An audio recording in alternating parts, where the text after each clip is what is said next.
Peoples party शहीद Bhutto group के बानी चेयरमैन और मीर मुर्तजा भुट्टो के साहबजादे जुल्फकार अली भुट्टो जूनियर ने कहा है कि हुकूमत पाकिस्तान बंद दरवाजे के पीछे काम कर रही है। शहरी इलाके भी तबाह हैं और देही इलाकों में भी कोई काम नहीं हो रहा। तो ना मैं जानता हूँ कि क्या कर रहे हैं, ना हम जानते हैं कि वो क्या कर रहे हैं। क्योंकि ये नहरें जो कैनाल इशू जब हुआ था, एक तो मसला ये था कि आप कैसे कैनाल निकाल सकते हैं जबकि हमारे पास पानी नहीं होता।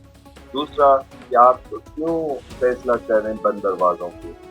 हैदराबाद में मीडिया से गुफ्तगू करते हुए जुल्फकार अली भुट्टो जूनियर ने कहा कि मैंने पाकिस्तान में आकर लोगों के हालात देखे हैं कि लोगों की जिंदगी किस तरह तबाह हो रही है। उन्होंने कहा कि ऐसा लगता है कि ये मुल्क अमीरों के लिए बनाया गया है। जो लोग पीपल्स पार्टी के अहदेदार हैं, मैं उनकी इज्जत नहीं कर सकता, वो गद्दार है। अनफॉर्चुनेटली अफसोस की बात है कि पाकिस्तान हमेशा अमीरों का खिदमत करेंगे मगर गरीबों का खिदमत नहीं करेंगे, सिर्फ उनसे वोट देंगे। उन्होंने कहा कि दरियाई सिंध पूरे पाकिस्तान की पहचान है। हमने पहले भी कहा था कि कैनाल्स के मामले पर CCI का फैसला नहीं मानते। उन्होंने कहा कि पाकिस्तान इस वक्त खतरनाक मोड़ पर है। हमें आपस में इत्तेहाद पैदा करना है। ये वक्त नहीं कि हम आपस में तकसीम हों।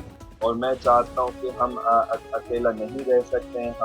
हम चार मुल्कों में तकसीम नहीं हो सकते हैं।